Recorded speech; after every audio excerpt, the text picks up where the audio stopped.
Chapter 2 in the book Buddhadhamma, entitled Six Sense Spheres, Pathways for Contacting and Experiencing the World, 2.1 Introduction. Although human beings are made up of the five aggregates which can be further subdivided into numerous subsidiary factors, generally speaking, in everyday life, people do not directly engage with these aggregates. Many of these component factors make up human life, exist and function without people's knowledge, and even if they are aware of them, people often do not give them much thought. In respects to the body, for example, many physical organs function without the knowledge of the person involved, who often does not care to know. People may only take an interest in these functions when there arises some abnormality or impairment. This is simply the case in regards to mental factors. This is similarly the case in regards to mental factors. People generally leave the study and analysis of the body as the responsibility of medical scholars and biologists, and they leave the study of the mind up to Abhidhamma scholars and psychologists. For the majority of people, the importance or meaning of life centers around their everyday engagement and interaction with the world. The importance of life for most people lies in the relationship to the world. This engagement or relationship can be divided into two parts or systems, both of which rely on specific doorways for making contact with the world. Number one, cognition and experience of the world by way of the six senses, sense doors, the doorways of sense contact, sense bases. The eye, ear, nose, tongue, body, and mind. These sense doors cognize various properties and attributes of the world, namely the six sense objects, form, sound, smells, taste, tangible objects, and mental objects. And number two, behavior and response to the world, relying on the three channels of action, the body, speech, and mind, resulting in physical actions, verbal actions, and mental actions. Note that in the context of the active engagement in everyday life, the term sense doors is the first system. In the first system is most often referred to in the scriptures by the term ayatana, which means sphere of cognition or path of cognition. For this reason, in this analysis here, the term ayatana is used instead of dvara. And just a note here, I didn't read that. I didn't use the Pali term dvara for sense doors, and I don't even know if I'm pronouncing it right. In regard to the second system, the entire engagement here pertains to the fourth aggregate, the aggregate of volitional formations, sankhara, which was discussed in the previous chapter. The myriad volitional formations, which can be classified as wholesome, unwholesome, and neutral, manifest and function when they are selected, induced, and authorized by intention, cetana, their leader and representative, to behave or act by way of body, speech, and mind, resulting in physical deeds, speech, and thoughts. In this context, volitional formations are reclassified in three ways. Number one, according to the chief or representative factor, i.e., of intention. Number two, according to the pathway by which they are expressed. And number three, according to the specific actions performed, as shown in Figure 2.1. In the previous chapter of the five aggregates, volitional formations, sankhara, as the factors determining the quality and attributes of the mind have already been discussed. In chapters 4 and 5 of Buddhadhamma, covering the process of human life and human activity, a detailed explanation of volitional formations will be presented in regard to their role in shaping behavior and responding to the external world. In this present chapter, the focus is thus restricted to the first system above, namely the nature and proper functioning of the six sense doors. And Figure 2.1, intention and action, goes with bodily volition plus intentions expressed by way of the body plus the physical channel, and then there's an arrow to the right, equals physical actions.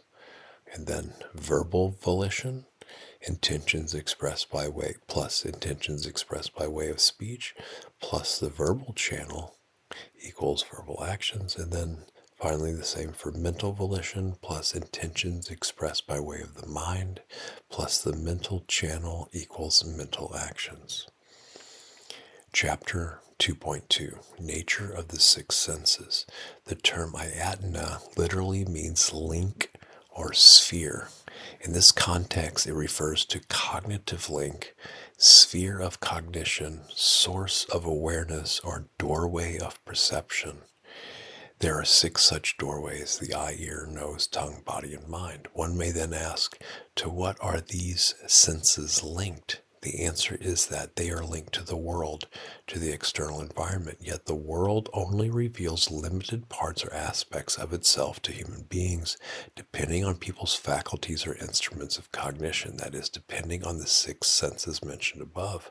For this reason, each one of the 6 senses is paired with a specific object of awareness in the external world. These objects of awareness are also referred to by the term ayatana, because they too act as a cognitive link or as a source of awareness.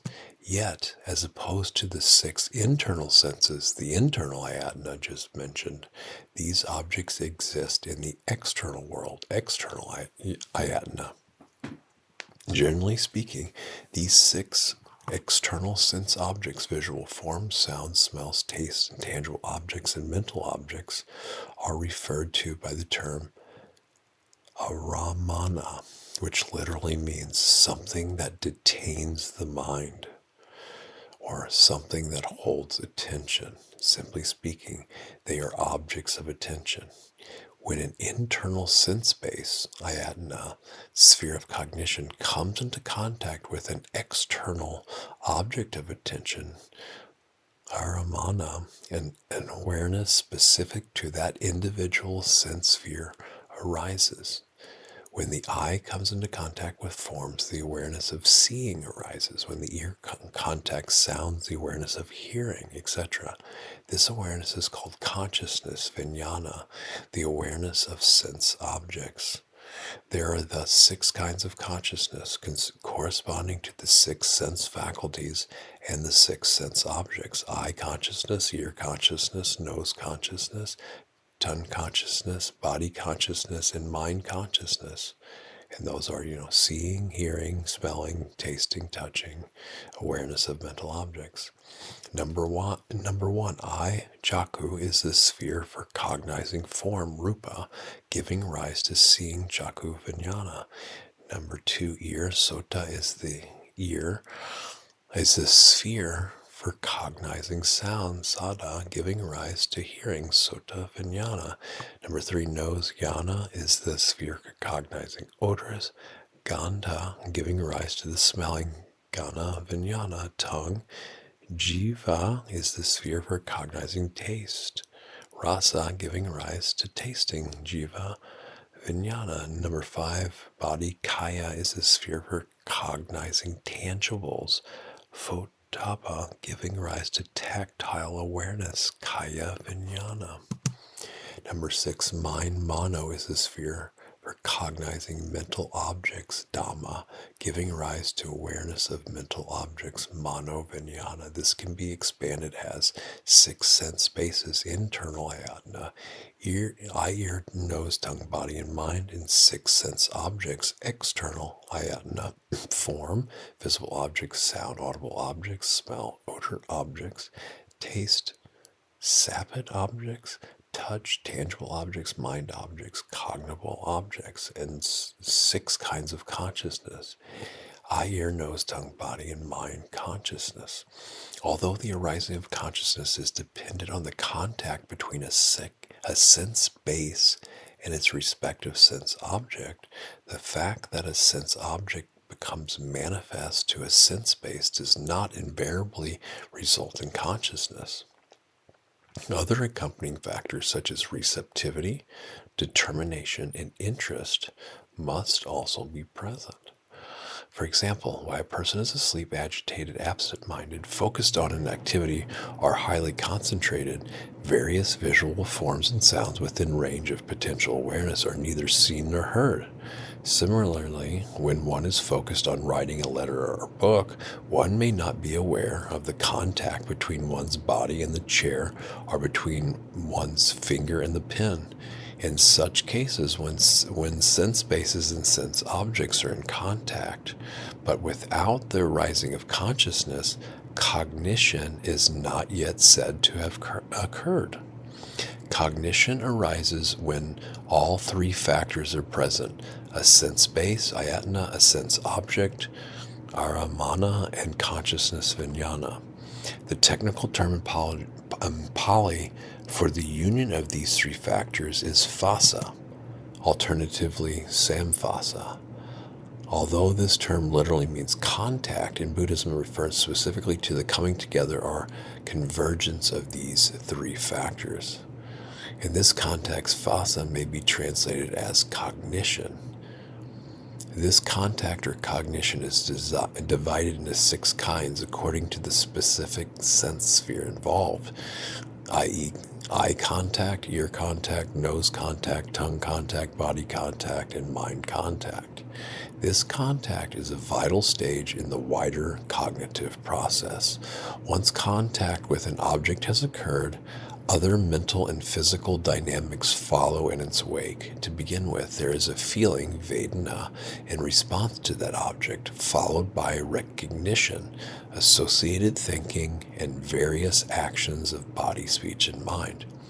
The feelings or sensations, vedana, arising immediately after contact with an object are of special interest in this analysis of people's interaction with the world.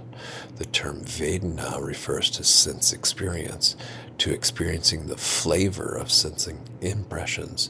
These sensations are either pleasurable, painful, or neutral. If classified according to the pathways of cognition, there are 6 kinds of feeling corresponding to the 6 sense bases: feelings arising from eye contact, feelings arising from ear contact, etc. If classified according to the quality of feeling, however, there are 3 kinds. Number 1, sukha, pleasurable, easeful, comfortable, agreeable. Number 2, dukkha, painful, uncomfortable. And number 3, adukkha, asukha, also referred to as upekkha, neutral, neither pleasant nor painful. This later division is sometimes expanded into 5 kinds of feeling. Number 1, sukha, physical pleasure. Number 2, dukkha, physical pain. Number 3, somanassa, mental pleasure, joy. Number 4, domanassa, mental pain, sorrow. Number 5, upekkha, neutral feeling, neither pleasure nor pain. The cognitive process up to this point can be outlined as followed in Figure 2.2, the cognitive process simple form. So you've got ayatana, the cognitive pathway, plus aramana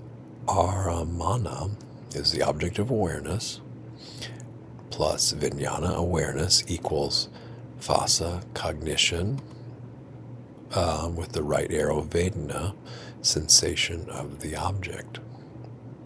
The objects of awareness, aramana, are equivalent to those aspects of the world apparent to human beings by way of the sense bases, ayatana. The awareness of these objects is necessary for people to engage with the world and to survive. Feeling, vedana, is an essential factor in this process, indicating to people both what is dangerous and should be avoided and what is supportive and should be sought out. Feeling thus promotes a comprehensive understanding of things. For unawakened people, however, the role of feeling does not end here. Feeling is not merely one factor in the cognitive process which enhances knowledge and enables them to live a virtuous life. For them, feeling also implies that the world provides them with some form of compensation or reward for engaging with it. This reward is the pleasure and delight referred to as sukha, vedana, derived from sense objects. If people seize onto feeling in this manner, they depart from the natural cognitive process and provide another dynamic and provide another dynamic the opportunity to take over. Feeling becomes a principal agent giving rise to subsequent factors within this new dynamic. The natural cognitive process functions in conjunction with this new dynamic, but it is distorted by its force and deviates from the truth. This new dynamic unfolds very easily. Basically, if contact with the sense object provides pleasure, sukha vedana, a desire, tanha, for that object arises. This desire leads to attachment and latent clinging, upadana. One is unable to lay down the object, even though in truth it is impossible to appropriate it, since it has already passed one by and vanished. At this stage, one is mentally preoccupied, creating various ideas and conceptions on how one may possess the pleasurable object and planning how to attain it. Finally, one performs various physical and verbal actions in order to reach one's desired goal and to access the pleasurable feelings.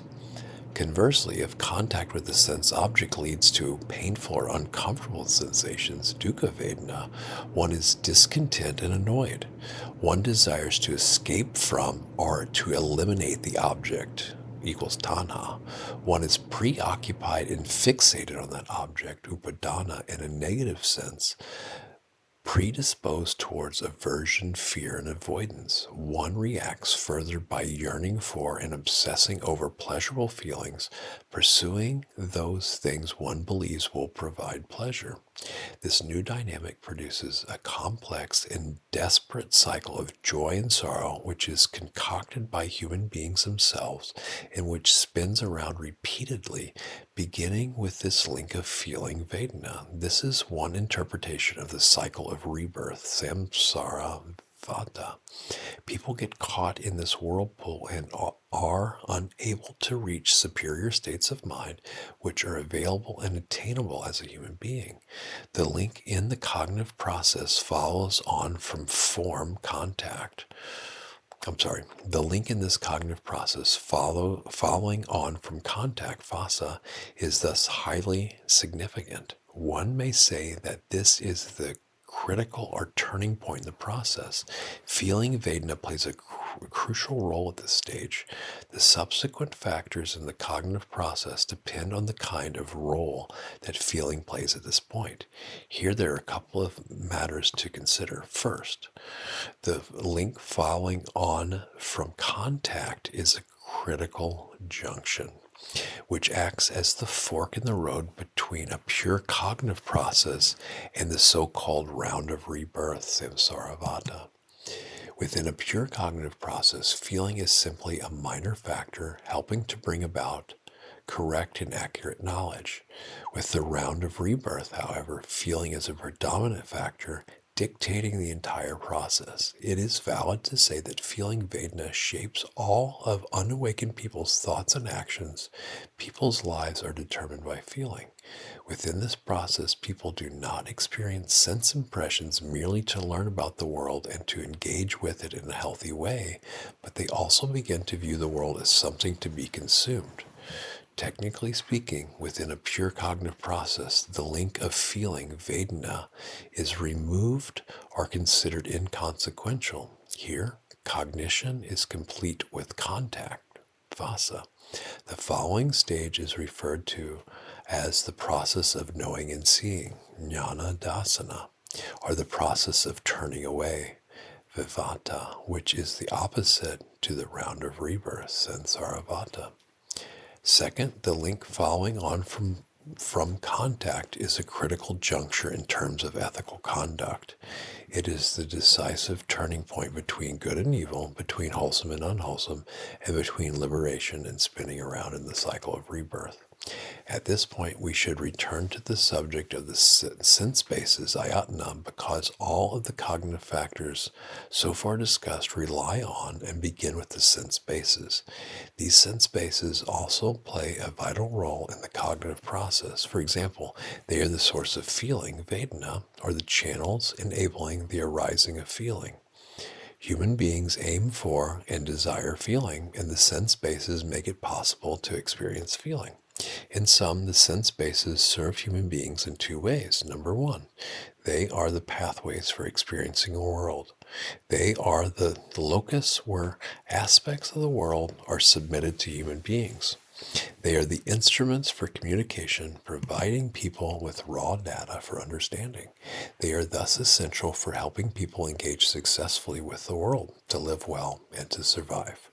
Number two, they are the channels for consuming the world. They are the doorways that people open in order to experience the sweetness and pleasures of the world and to seek amusement by seeing sights, hearing sounds, smelling fragrance, tasting flavors, touching tangibles, and fantasizing over agreeable thoughts. These two functions are connected. The first is the principal or basic function, which is necessary. The second function is secondary. One can say that it is extra or excessive. In both cases, the sense bases operate in the same way. The difference lies in the factor of intention, whether people aim for knowledge or whether they aim for sensation, Vedana. For unawakened beings, the importance of the sense bases tends to be centered on the second function of consuming sense impressions. The first function then becomes simply an accessory or an accomplice in fulfilling the second. In other words, cognition acts as a servant for consuming the world or for propelling the cycle of rebirth. Ordinarily, people use their senses to gather only that specific knowledge that helps them to attain and experience delicious and delightful sense objects. They are generally not interested in securing knowledge beyond this function. Moreover, the physical, verbal, and mental behavior of unawakened beings is also performed out of service to the cycle of rebirth. That is, people tend to act, speak, and think in order to seek and obtain pleasurable sense impressions. The more dim-witted people are, the greater is their entanglement with this second function, to the point that people's entire lives revolve around the six sense bases. Although the six sense bases are only one part of the five aggregates and do not comprise the entirety of human life, as the five aggregates do, they play a vital role for people and are highly influential in directing people's lives. One can say that life, as ordinary people know it, is defined by their engagement with the world by way of the six senses. The six senses give meaning to people's lives. If the six senses do not function properly, life becomes meaningless, the world ends. The following passage from the Pali Canon provides a concise yet complete description of this process and helps to integrate the explanations of the five aggregates from the previous chapter with the subject here of the six senses. It reads, "Dependent on the I and forms, I consciousness arises. The meeting of the three is contact. With contact as condition, there is feeling. What one feels, one perceives. What one perceives, that one thinks about. What one thinks about, that one mentally proliferates over, papancha. With what one has mentally proliferated over as the source, diverse and complex perceptions beset a person with respect to past, future, and present forms cognizable through the eye. The same is true for the remaining five pairs of sense bases/sense objects." This process can be illustrated in this way, and this is my attempt to describe figure 2.3, the cognitive process. There's a bubble here that says pure cognitive process, natural process, and an arrow crossing over a dotted line. And it says process of consuming the world, the birth of a consumer and consumable objects, a thinker and conceptualized thoughts. And those terms are in quotes. Then there's an arrow pointing to another bubble, and it says sense base plus sense object plus consciousness plus contact, then an arrow to feeling, another to perception, another to thinking, another to proliferation, and another to diverse and complex perceptions. And then it gives the Pali words for those, but I'll skip those. Then back to the reading. With the arising of diverse and complex perceptions, papancha sanya, there is an increase in elaborate and embellished thinking, giving rise to such defilements as lust, aversion, possessiveness, and jealousy. A nota bene, or however it's pronounced. Number one, the term papancha refers to an entanglement. The term papancha refers to an engagement and entanglement with specific sense objects. It also refers to proliferative thinking driven by the force of craving, tanha, conceit, mana, and wrong view, ditthi, or thinking that compensates these three mental impurities. Here, a person conceives of things in terms of me and mine, building a sense of self-identity or conceiving of things in line with personal opinions. These thoughts appear in myriad and elaborate ways, leading to various complex perceptions, papancha sanya, that are associated with these mental proliferations. Number two, there are two stages of perception sanya. The first stage is initial perception, which perceives those objects that arise naturally on their own. The second stage, papancha sanya, is perception based on mental formations, sankhara, which fabricate myriad and elaborate images or concepts in relation to sense objects as mentioned above. 3. The entire cognitive process can be divided in two parts. A, the first part, from the internal sense basis to feeling, comprises a pure cognitive process. All of the inherent factors arise according to natural causes and conditions. At this stage, there is no being, person, or self involved. B, the latter part, from feeling, Vedana, onwards, comprises the process of consuming the world, or the round of rebirth, samsara vata. In fact, feeling, Vedana, can also constitute the initial stage of the process of turning away, vivata, but here the focus is on the round of rebirth. In this later process, there are not only natural causes and conditions at work, but there now arises a person or being. A dualistic relationship is established between a consumer and the consumed, between a thinker and conceptualized ideas. 4. The process of consuming the world, illustrated above, is only one of several ways to depict this process. It has been selected here because it is concise and it corresponds to the subjects presently being explained, i.e. the 5 aggregates and the 6 sense bases. Another description of the round of rebirth is the detailed teaching of dependent origination, which is a comprehensive model. 5. Strictly speaking, the factors of consciousness, vijnana, contact, phasa, feeling, vedana, and perception, sanya, are classified as connascent factors, sahajata dhamma. They arise simultaneously. The linear presentation above is provided for the sake of simplicity. The cognitive process can be divided into 2 parts, and the latter part itself can be further divided into either the round of rebirth or the process of turning away, as illustrated on figure 2.4. And then figure 2.4, rounds of rebirth or turning away. It has phasa and then a bracket showing below it ayatana, to the arrow, aramana, another arrow, vijnana, and then another special type of arrow outside the brackets into Vedana, and then Vedana splits off into 2 parts. The part above, samsara vata, and the part below, vivata.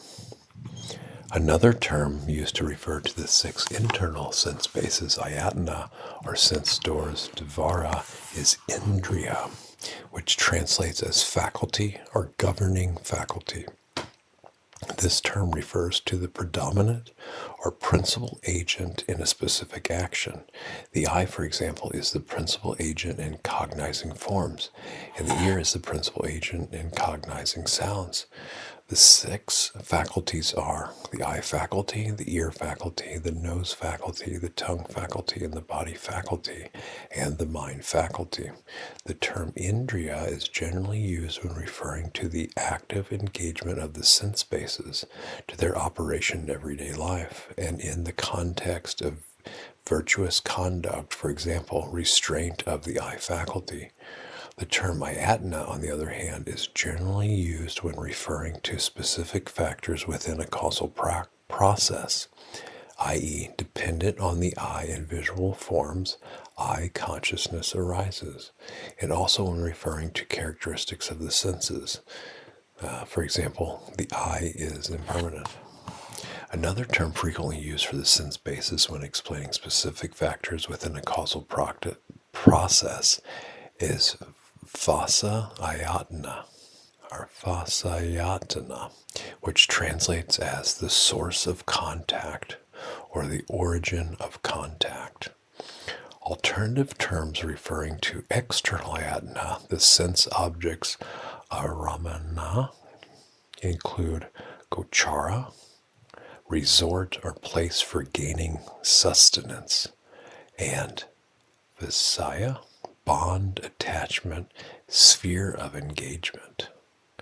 Another very important term used only in reference to the first 5 sense objects, which are highly influential in the process of consuming the world or in the round of rebirth, is kama guna, translated as cords of sensual pleasure, strands of sensual pleasure, alluring and enticing features, delicious or positive aspects of sensuality. This term refers specifically to those forms, sounds, smells, tastes, and tangible objects that are desirable, attractive, and pleasurable. Chapter 2.3, Buddhist Epistemology. In the discussion of the cognitive process, it is apt to include here a short description of different kinds of knowledge. According to the Buddhadhamma, there are many different ways to classify knowledge. A. Types of knowledge. This classification corresponds to the teaching of the 5 aggregates, khandha. Knowledge is a form of mentality, nama dhamma, and various aspects of knowledge are found in the 3 aggregates of mentality, nama khandha. Namely, the perception aggregate, sanya khandha, the volitional formations aggregate, sankhara khandha, and the consciousness aggregate, vijnana khandha.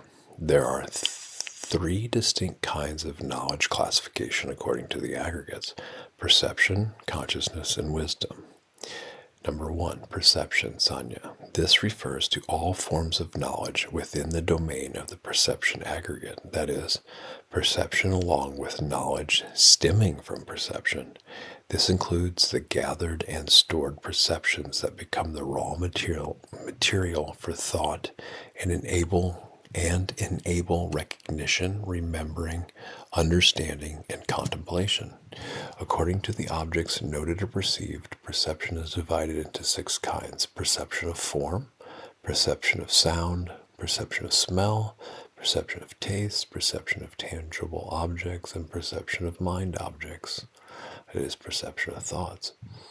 According to how perceptions are formed, they can be roughly divided into 2 stages. Number 1, basic or initial perception, direct perception of the features and characteristics of things as they are. For example, one perceives green, white, black, red, hard, soft, sour, sweet, round, flat, long, and short. This also includes perceptions linked to conventional designations, for example, cat, desk, and chair. Number 2, overlapping or supplementary perception, perception resulting from mental conceptualization, or perception in accord with various levels of knowledge and understanding. For example, one perceives something as beautiful, revolting, despicable, impermanent, or non-self. This supplementary or secondary perception may be further subdivided into 2 kinds. A, perception resulting from unwholesome mental proliferation, muddled or convoluted perception stemming from the elaborate embellishment by craving, conceit, and wrong view. The commentaries refer to it as defiled perception, perception tinged with mental defilement. It is perverted. It is perverted by defilement and thus deviates from the path of knowledge. Rather than fostering understanding, it breeds greed, hatred, and delusion, and it distorts or obstructs understanding. Examples of this kind of a perception include perceiving those features one considers despicable, perceiving those features that answer to covetousness, perceiving those attributes that feed a sense of self-importance, perceiving attributes in others whom one considers inferior, and perceptions of ultimate ownership and control. B. Perception resulting from wholesome thinking, perception springing from correct understanding. This perception is referred to as wholesome perception, kusalasanya, perception conducive to knowledge, or by other similar terms. It fosters the development of wisdom and the growth of wholesome qualities. Examples of this kind of perception include perceiving those attributes that foster friendship and perceiving those attributes that reveal the state of causality, the state of impermanence, and the state of non-self, etc. Arhats have perception, but it is perception free from mental taints, asavas, free from defilement, kilesa. Arhats are able to identify proliferative perception, panyasanya, as experienced by unawakened people, or as they themselves used to experience it before their full awakening, but they do so simply for the sake of knowledge or in order to benefit others. For example, when helping others to solve their problems. When these perceptions by arhats, there is no sense of being personally disturbed or affected. General Dhamma practitioners can model their own behavior on this conduct by the arhats. Number 2, consciousness, vijnana, all knowledge that is part of the consciousness aggregate, vijnanakanda, the principal form of all knowledge and awareness, which is the constant function of the mind. Consciousness is aware of all mental activity, as explained in Chapter 1. Number 3, wisdom, panya. This is the principal form of knowledge contained within the volitional formations aggregates in Karakanda. This factor, too, was already explained at length in Chapter 1. Besides this chief form of knowledge, there are many other factors within the group of volitional formations that are related to the principle of knowledge and understanding.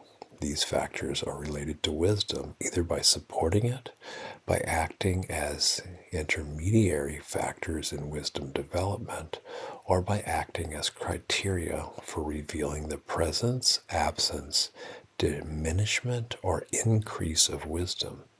Most notably, these factors are faith, saddha, belief, conviction, confidence, inspiration.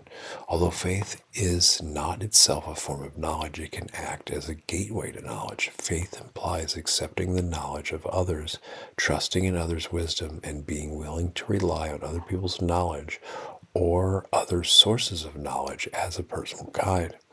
If the person endowed with faith is able to reflect and to apply an initial reserve of wisdom, faith can lead to an understanding of the truth. This is particularly valid when the other person's knowledge or the other source of knowledge is accurate and genuine, and when there is a virtuous friend to advise in how to properly apply wisdom. On the contrary, however, if a person is gullible, that is, he is unable to apply wise reflection, and the people, along with other sources of information he associates with, are misguided, and he is without virtuous friends or has evil-minded friends, the results may be the opposite. He may be led to greater misunderstanding and delusion. View.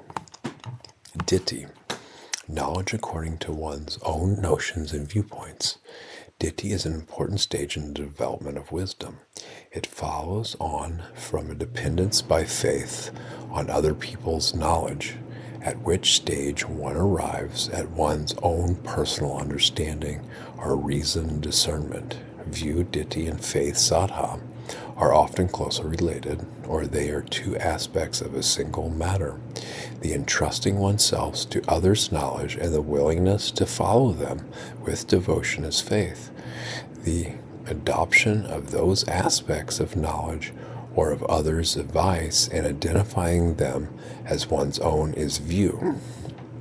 The important attribute of view is adhering to something as one's own. The knowledge classified as view, ditthi, ranges from the irrational to the moderately rational to the highly rational. When view is developed to the point of correct knowledge and understanding, that which corresponds with reality, it is called right view, samaditthi, and is designated as wisdom, panya.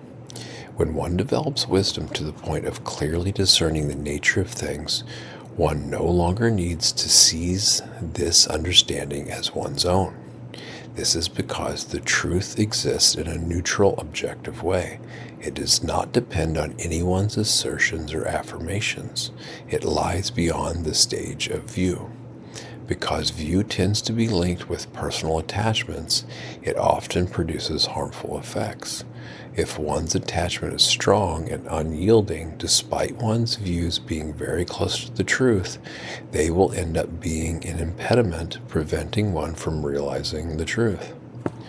Delusion, moha, or ignorance. Moha is a synonym for vijja. Both of these terms refer to an ignorance of the truth and a lack of understanding in regard to reality. This ignorance is the opposite of wisdom, panya, particularly the specific form of wisdom called true knowledge, vijja. One can say that delusion is the basic state of existence for human beings, who are encouraged to dispel it by way of true understanding or by way of wisdom development.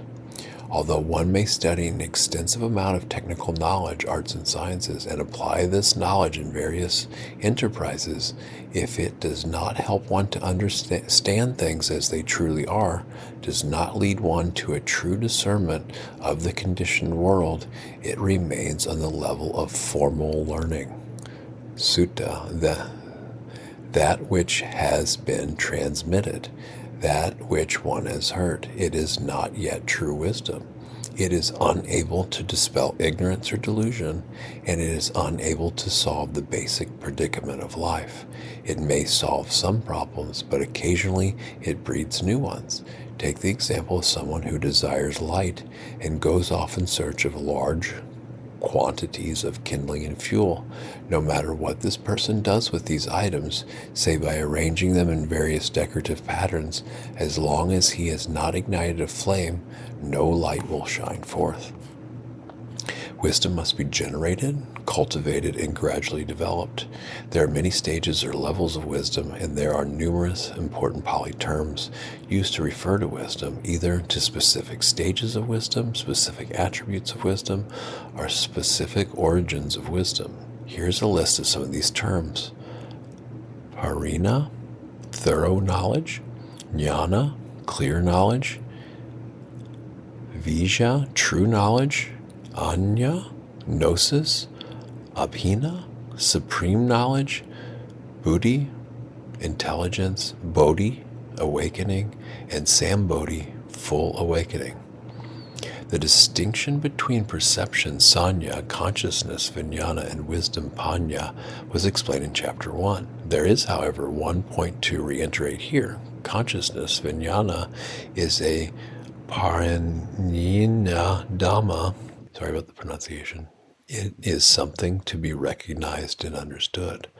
Our only task is to understand it as it is. We have no responsibility beyond this, because no matter what we do, consciousness functions according to its own nature. Generally speaking, perception, sanya, is also a Dhamma, something to simply understand as it is. Perception resulting from unwholesome mental proliferation, papancha sanya, or defiled perception, kilesa sanya, however, is Buddhadhamma, something to be abandoned or eliminated. Perception supportive to understanding and to fostering wholesome qualities is Bhikkhu, something to be cultivated, increased, and perfected. Wisdom panya is Bhavatev Dhamma, something to be trained and developed until it can be used to completely dispel delusion and ignorance. B. Pathways of cognition. According to Buddhadhamma, contact, phassa, is the source of knowledge. All forms of understanding arise as a result of contact, or they arise at the point of contact. That is, knowledge is dependent on cognition, whereby data passes through the 6 spheres, ayatana, or doorways, dvara, of cognition, the eye, ear, nose, tongue, body, and mind. If one considers the 6 sense spheres as the starting points of cognition, one can classify knowledge into 2 kinds. Number 1, knowledge obtained by way of the 5 sense doors, the eye, ear, nose, tongue, body. This refers to basic forms of knowledge, i.e., knowing visual forms, including colors, sounds, smells, taste, and tangibles. These can be summarized as earth, the state of solidity, fire, heat or temperature, and wind, movement, vibration, and tension. Number 2, knowledge obtained by way of the mind door, manodvara, i.e., knowing mind objects. This refers to all of those things known and reflected upon by the mind. For the sake of clarity, the Abhidhamma divides these into 5 kinds. A, the feeling aggregate, Vedakanda. This refers to feeling as something that is known by the mind. The following 4 factors should be understood in the same way. B, the perception aggregate, Sanyakanda. C, the volitional formations aggregate, Sankara Kanya. D, Anadasana Apayaginga Rupa, invisible, intangible form included in the classification of mind objects. This is also referred to as refined form, Sukhuma Rupa, and it is comprised of 16 factors. The element of cohesion, femininity, masculinity, physical basis of the mind, life faculty, material quality of nutrition, space, bodily communication, verbal communication, the 3 qualities of alterability, levity, softness, and wieldiness, and the 4 mental qualities of salient features, growth or enlargement, continuity, decay, and disintegration. And E, the unconditioned element, nibbana. Later Abhidhamma texts present a more detailed analysis of mind objects, dividing them into 6 kinds. Number 1, the 5 sense organs, i.e. the clarity or sensitivity, which acts as the cognitive medium in regards to the eye, ear, nose, tongue, and body. 2, 16 kinds of refined materiality mentioned in the previous list. D, 3, heart, chitta, mind. 4, mental concomitants, chittasika. This corresponds to the feeling aggregate, perception aggregate, and volitional formations aggregate mentioned in the previous list. Number 5, nibbana, and number 6, Panati, establish names, labels, and designations. For example, earth, mountain, car, person, north, south, cave, pond, island, peninsula, etc. These names and designations may refer to things that truly exist or to things that only exist in the imagination. Whether the things they refer to exist or not, however, these names and designations are timeless and indestructible. A hole going deep into a mountain is called a cave. Wherever and whenever such a hole appears, it is consistently called a cave. The term cave refers to only this specific phenomena. The actual cave itself in every cave, however, is subject to caving in or being filled in. It is subject to change and transformation. Similarly, that which is called perception arises and passes away and is subject to disintegration, but the label perception does not disappear. Wherever and whenever such a phenomena arises, it is consistently called perception, if there is a conventional agreement to use this term. The body is subject to decay, but the term body remains constant. Wherever such phenomena arise, they are referred to by such designations. Those people who do not understand this subject of conventional designations may be puzzled or confused when they encounter such phrases as feeling is impermanent or perception is impermanent. They are unable to distinguish whether impermanence here refers to the actual phenomena or to its designation.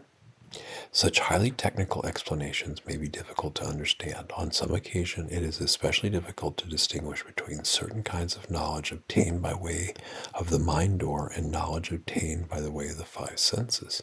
Yet these distinctions are very important. For example, when one hears someone else speaking, the knowledge by way of the five senses, in this case the doorway of the ear, is simply an awareness of sound. One simply hears a sound. One does not yet understand the meaning of the words.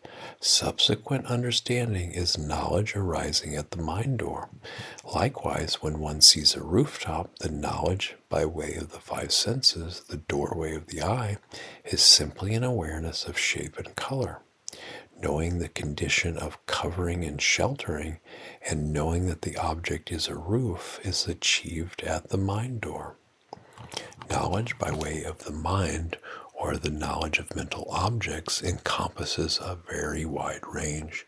It includes both the mental awareness of data obtained by way of the five senses and knowledge exclusive to the mind itself.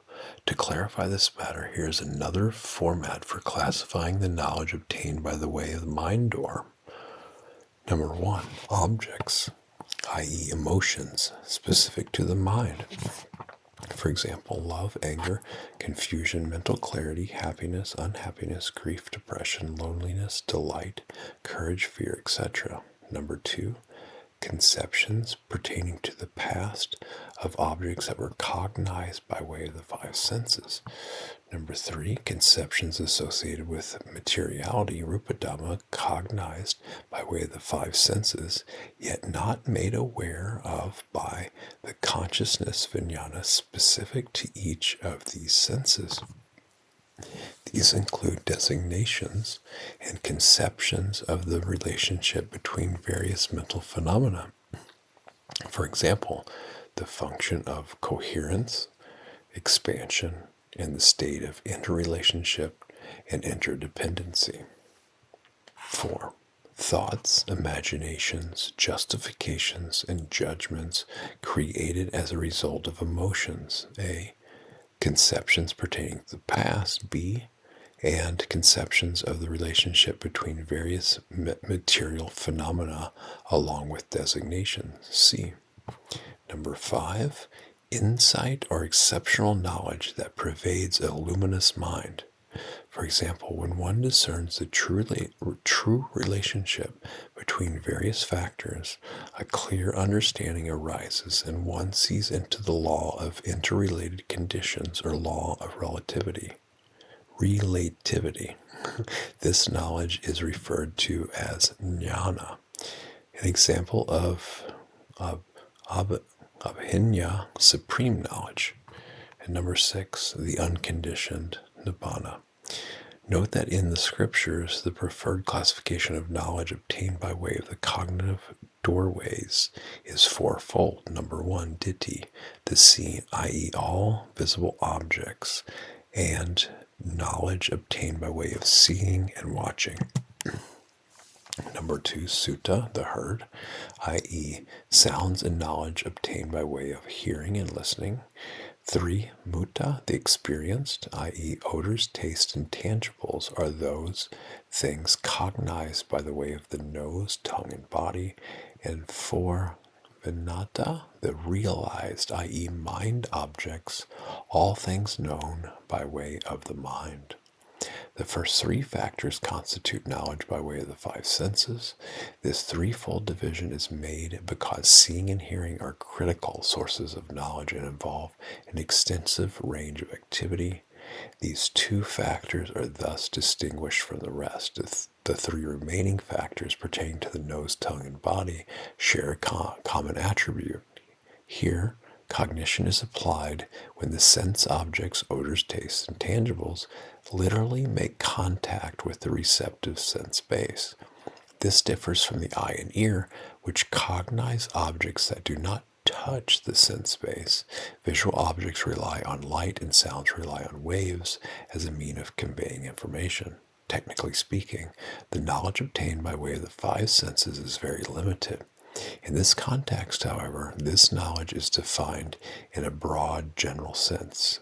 Ditti refers both to that which is seen and to all knowledge dependent on the eye and on seeing, including the mind's interpretation of this visual data. Yet this interpretation of data still remains on a direct and basic level without any additional embellishment. Sutta refers to that which is heard and to all knowledge derived from hearing.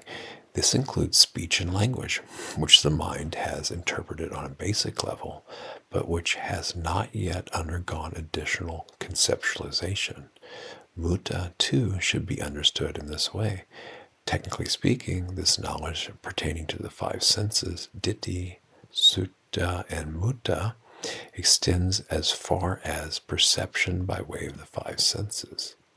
All knowledge beyond that is encompassed by the term vinata, knowledge dependent on the mind door. In section C, wisdom development. The knowledge corresponding to and required for wisdom development is referred to as knowledge to be developed.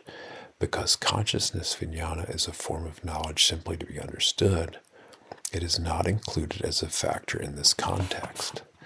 There are 3 kinds of knowledge pertaining to wisdom development. According to stages of development, or to the potency of wisdom and understanding, they are ordered in this sequence. Number 1, perception, sanya. Knowledge derived from perceiving, remembering, and identifying the attribute of things. This knowledge is recorded in the mind. It acts as a model for comparison and as raw material for thinking and for subsequent understanding. This perception can be divided into 2 kinds, as described earlier. See A, nature of knowing. The perception arising in the normal cognitive process, both basic perception and the perception accompanying the growth of understanding and wisdom development, is simply a matter of either knowing or not knowing. This is true even if one is referring to various levels of perception, say from indistinct to lucid perception, from partial to complete perception, or from false to correct perception. This matter thus pertains directly to knowledge and the development of knowledge. This is in direct contrast to the excessive or immoderate perception known as proliferative easy for me to say, proliferative perception or defiled perception, which invariably obstructs and distorts knowledge. Number 2, ditti, reasoned understanding, truth on the level of conceptualization, knowledge mixed with cherished thoughts and opinions. Here a person draws conclusions of some kind and attaches to specific viewpoints as his or her own. This knowledge may originate from an external source, but is passed through a screening process and is adopted as one's own, regardless of how logical or reasonable this knowledge may be. It can even be illogical. Examples of view include eternalism, the view of an eternal soul, annihilationism, and the view of non-causality. Number 3, direct knowledge, jnana.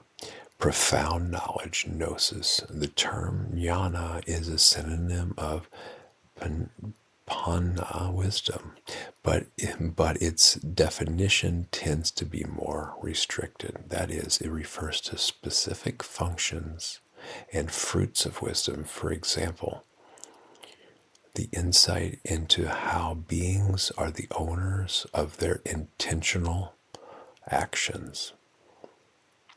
Then profound knowledge of the past, knowledge in harmony with the truth, knowledge of the possible and the impossible, knowledge of the disposition, traits, and beliefs of various beings. Jnana refers to a pure and radiant knowledge that arises spontaneously in the mind and discerns a particular quality as it really is. Although there are many levels of jnana, including mistaken knowledge or incomplete knowledge, they can all be referred to as pure or genuine forms of knowledge because they have not yet been adulterated by self-identification or self-attachment.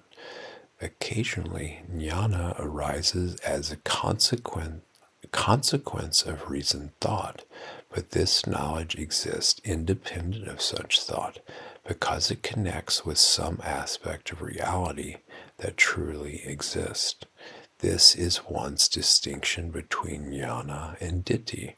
The knowledge referred to as ditthi relies on personal beliefs and logical reasoning, whereas jnana makes contact with external aspects of reality that truly exist. On a basic level, perception, sanya, is the raw material for all thinking and subsequent knowledge. For this reason, both view, ditthi, and direct knowledge, jnana, rely on perception. It is fairly obvious how view arises from perception. The perception or discernment of the very perception or discernment of something urges one to establish an opinion about it. Although perceiving the features of a thing is useful in everyday life, perception is selective and often acts to conceal or eclipse other features of those objects. If people fail to examine these dynamics, they may be deceived by perception or allow it to obstruct wisdom. This is the case for many people. The causes for wrong view to arise include false perceptions and also to incorrect application of perception.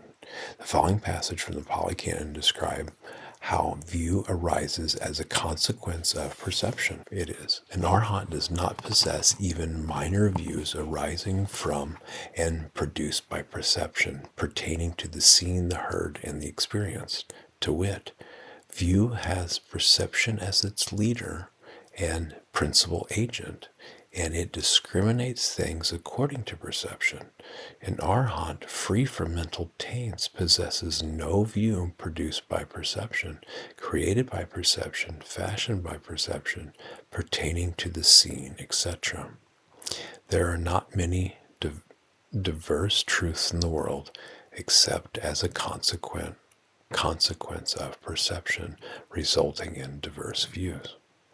That's from SN 173, and the one right before that is from ND 110, 111, explaining SN 156 to 158. And then the arising of direct knowledge, jnana, is also dependent on perception. Perception arises first, patapada, then knowledge. And from the arising of perception comes the arising of knowledge. That's DI 185. The passage, "From this you have not perceived the least sense," may be explained thus: you have not perceived those things you have engaged with or accomplished, nor have you perceived the characteristics, the causes or the effects. From this means from internal peace, from spiritual practice, or from Dhamma teachings. From where else will you obtain knowledge? In D1 193, explaining SN 165 through 6. A person may watch falling leaves and consequently develop insight knowledge and discern the impermanence of all things. This knowledge relies on numerous perceptions as its source. For example, perceptions of life and the sustenance of all things, perceptions of aging and decay, perceptions of deterioration, death, and the ending of things, and perceptions of above and below. The ability to see the relationship between these various perceptions gives rise to knowledge. Or take an example of a worldly knowledge. When Isaac Newton observed the apple falling from the tree, he developed the insight into gravity. The insight relied on myriad perceptions, for example, perceptions of falling, perceptions of convergence, perception of space and force, and perceptions of attraction, mobility, release, suspension, linearity, trajectory, etc. The ability to clearly see the relationship between these various perceptions gave rise to this insight into gravity. Direct knowledge, jnana, is able to give rise to view, ditthi, and superior forms of view tend to arise as a consequence of previously accessed knowledge. A clear example of this from the suttas is the story of the Brahma god named Baka, who was able to recall the birth of beings for an expanse of time that appeared infinite. He observed the countless births and deaths of other beings, while he himself remained the same. He thus developed the view that the abode of Brahma is permanent and eternal, and that Brahma is the creator of all things. Similarly, Newton, after his discovery of gravity, used this insight to further observe natural phenomena, but his vision and understanding was not comprehensive. He was still struck at or deceived by certain things. Knowledge and insight is thus susceptible to the attachment referred to as view, ditthi. Conversely, view, ditthi, supports the arising of knowledge, jnana. Many views result from contemplation and are highly logical and reasonable. They become established as beliefs in the minds of intelligent individuals and philosophers. For this reason, if one does not attach to these views in an unyielding way, and one is able to listen to others and to apply wise reflection, there is a good chance that deeper knowledge will arise, paving the way to spiritual progress and removing any obstacles in the path. When view, ditthi, or direct knowledge, jnana arises, new perceptions, sanya, are formed accordingly. Ditthi and jnana thus give rise to perception, sanya, which acts as the raw material for further contemplation and understanding. The difference here is that view tends to create false perceptions, whereas direct knowledge helps to create accurate, correct perceptions and to dispel false perceptions. The three kinds of knowledge, sanya, ditthi, and jnana, embodied in wisdom development, are related to the three methods the Buddha described for generating wisdom. Number one, wisdom arising from one's own reflection and reasoning. Number two, wisdom arising from learning or the transmission of knowledge from others. And number three, wisdom arising from engaging in spiritual practice and cultivation. Besides these three chief methods, there exist numerous other means for developing wisdom. Especially in relation to the third method, these important activities include listening, inquiry and review, conversation, discussion, and debate, observing and watching, scrutiny, wise reflection, evaluation, examination, investigation, and analysis, experimentation and selection, repetition, cultivation, and continuous and devoted practice. Reflection, learning, and training help to generate, improve, and fine-tune perception, view, and direct knowledge. The learning imparted by others, thoughts and reflections, and wisdom arising from practical application are all forms of knowledge inherent in an individual. The distinct and concrete knowledge manifesting in a person's mind, however, are the three forms of knowledge described earlier: perception, view, and direct knowledge. One can say that perception, view, and direct knowledge are the end results of learning, thinking, and practical training. Perception, view, and direct knowledge have a powerful impact on people's lives. Perception is highly influential in the cognitive process, in discerning and comprehending the world, and in generating other forms of knowledge. View, from religious beliefs and various ideologies to personal values, acts as the guideline for people's entire range of behavior and way of life. Direct knowledge is the most pristine and profound form of knowledge, the fruit of the highest wisdom accessible to human beings. It is able to cleanse the innate character of people and to create or change people's worldview and outlook on life. Its effects on people's behavior and conduct is more lasting and definite than the effects produced by view. These forms of knowledge discussed above are relative to the classification of knowledge explained in the next section. D. Human activities and accomplishments. This heading refers to the knowledge pertaining to human social affairs, including communication, imparting of information, research, symbolism, means of showing respect, social affiliations, and the transmission of society's heritage, which is the possession of all people and marks the advancement of a particular civilization. This form of knowledge can be divided into three kinds. Number one, sutta or sutti, knowledge that has been heard, learned, or transmitted. It can be subdivided into two kinds. A, knowledge heard, taught, or transmitted among human beings. In Pali, this knowledge is referred to as sutta. Buddhism considers this knowledge and learning to be of vital importance. In the context of wisdom development, it is referred to as the instruction by others, utterance by others. Wholesome instruction is given great emphasis in the teachings as a basis and condition for right view, sammaditthi. This knowledge sutta includes formal schooling, news by way of the media, book, or textual knowledge, and recorded history. Even the suttas in the Tipitaka are a form of such knowledge. Most of the suttas begin with the phrase, "Thus have I heard." B. The knowledge that some religions proclaim has been revealed and disclosed by supreme divinity. The Brahmins, for example, believe that the Vedas were directly transmitted by Brahma. In Pali, this form of knowledge is usually referred to as sutti, corresponding to the Sanskrit shruti. In Buddhism, however, this knowledge is not considered to hold any unique distinction, and it is thus included in the term sutta.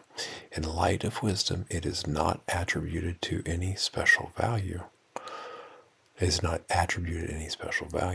difference lies purely in its content. 2. Ditti, views, opinions, theories, doctrines, beliefs. This refers to particular conclusions one draws about things. This understanding is associated with personal attachments and affinities, and it has the potential to create a sense of separation from others. Although this factor has been discussed above, here the focus is on its role in a social context. When personal beliefs extend outward and people proclaim their views, others may adopt these beliefs, giving rise to factionalism and the creation of institutions or schools of thought. There are many Pali synonyms for the term ditti. The most important ones are khandi, compatible idea, acceptable principle; ruchi, cherished idea, pleasing principle; and ladi, acquired idea, dogma, tenet of practice, way of practice considered beneficial, religious belief. And number 3, jnana, gnosis, direct knowledge, insight, pure knowledge, knowledge in accord with truth, wisdom resulting in a specific truth, comprehensive knowledge of a specific matter. Jnana is the highest form of human knowledge and is of vital importance, both in its mundane and transcendent forms. Jnana is the driving force for the development of noble qualities in human beings. The supreme jnana is referred to as Bodhi or Bodhinyana, enlightenment awakening. The Buddha realized perfect, complete awakening, giving rise to Buddhism as a source of great vision for the world. There exist other miscellaneous classifications of knowledge in the scriptures in which various kinds of knowledge mentioned above are combined into groups. For example, this group of 5 factors: number 1, knowledge derived from spoken information, news reports, listening, education, and transmission. Number 2, standard scriptural knowledge. Number 3, knowledge derived through reasoning, including applied logic, deductive thinking, and reasoned reflection. Number 4, knowledge that is considered compatible with one's views or which one endorses as part of one's personal beliefs. Number 5, knowledge stemming from personal realization, knowledge derived from discerning the truth, from insight into the truth. This knowledge has been reflected upon with wise judgment. It has been clarified and made manifest. 2.4 Accurate and defective knowledge. Although Buddhist epistemology is an extensive subject, here we will look at only 2 more aspects pertaining to correct and incorrect knowledge. A. 2 levels of truth. Students of Buddhism may experience confusion about the subject of truth. On the one hand, they hear such teachings as, do not associate with fools, associate with the wise. A foolish person has these attributes, a sage has these attributes. Be content with what one has, do not covet the possession of others. One is one's own refuge, and one should offer mutual support. Other teachings, on the other hand, state, discern according to truth, that the body is simply the body. It is not a being, a person, a self, me, you, him, or her. It does not belong to us. It is not lasting and substantial. All things are non-self. These people then see these teachings as contradictory, or else they get confused and, due to a limited understanding, practice in an unbalanced, incorrect way. At times when they should speak or act according to a basic conventional understanding of the world, they attach to teachings on ultimate truth, causing all sorts of confusion and even harm for themselves and others. As an attempt to prevent such confusion and erroneous behavior, the Abhidhamma divides truth into 2 levels. Number 1, conventional truth. Another name for this is Vyohara Satya, rhetorical truth, vernacular truth. This refers to consensual truth, to those things that have been mutually agreed upon, and to common designations. These designations are used as tools for communication for the sake of convention and benefit in everyday life. Examples include the designations person, animal, good person, bad person, table, chair, book, and the common words water and salt. Number 2, absolute truth. To the extent that this truth can be articulated in words, the descriptions are intended for fully comprehending things as they really are. The aim here is to give rise to the supreme benefit of penetrating the ultimate truth, an understanding which dispels all attachments, delusions, and defilements, fosters a proper relationship to things, brings about a freedom from suffering, and leads to true purity, peace, and happiness. Examples of absolute truth include mentality, Namadhamma, corporeality, Rupadhamma, feeling, Vedana, perception, Sanya, volitional formation, Sankara, consciousness, Vijnana, the mind, Chitta, mental concomitants, Chaitasika, material form, Rupa, Nibbana, contact, Vasa, intention, Chaitana, one-pointed attention, Ekagata, the life faculty, Jivendriya, etc. A comparison to modern science is the analysis of water or salt. For scientists, the terms water and salt may be deemed inadequate, ambiguous, or misleading. For more accuracy, They thus define water as hydrogen oxide and common salt as sodium chloride. Note that this comparison does not correspond completely to the description here of absolute truth, but it shows how even in other branches of knowledge, certain aspects of truth are distinguished from people's ordinary understanding and definitions. In any case, the Abhidhamma, which assigns specific technical terms to these concepts of conventional and ultimate truth, cites passages from the suttas to substantiate its claim.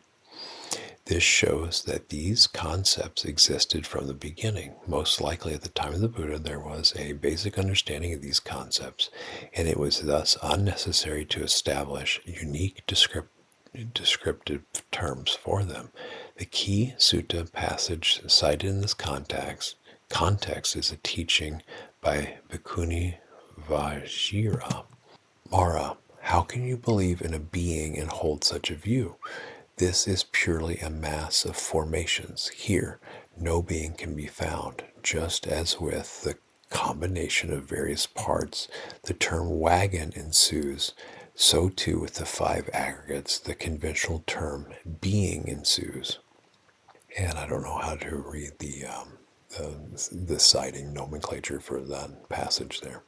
In relation to everyday spiritual practice, there are many passages by the Buddha emphasizing an understanding of conventional and absolute truth. The Buddha encouraged people to recognize language merely as a means of communication without attaching to conventions or becoming enslaved by language. Here are 2 examples. An arhat with taints destroyed may say, I speak this way, and they speak to me this way.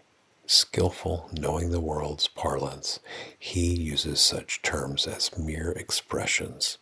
SI 14. These are worldly terms, expressions, manners of speech, and designations. The Tathagata uses these, but does not attach to them. That's DI 202. Note that the Abhidhamma describes the suttas, the Suttanipitaka, as vernacular teaching, Vohara Dāsana, because the majority of its subject matter is comprised of conventional language. In contrast, the Abhidhamma describes itself as an absolute teaching, Paramata Dāsana, because the majority of its context is a direct presentation of absolute truths. 3. 3 aberrations of knowledge. The Pali term vipallasa refers to an aberrant or errant knowledge that deviates from the truth. It is fundamentally flawed, leading to misunderstanding, delusion, self-deception, and an incorrect attitude and conduct vis-a-vis one's life and all things. It is an impediment shielding one from discerning reality. There are 3 kinds of aberrant knowledge. Sana vipallasa, aberrant perception, wrong or defective perception. Chitta vipallasa, aberrant mind, wrong or defective thought. Ditti vipallasa, aberrant view, wrong or defective view. Examples of aberrant perception include someone frightened by a piece of rope, perceiving it as a snake, animals encountering a scarecrow and seeing it as a real person guarding a field, someone completely disoriented, seeing north as south, south as north, and someone fleeing from the light of a flashing sign, perceiving it as a fire.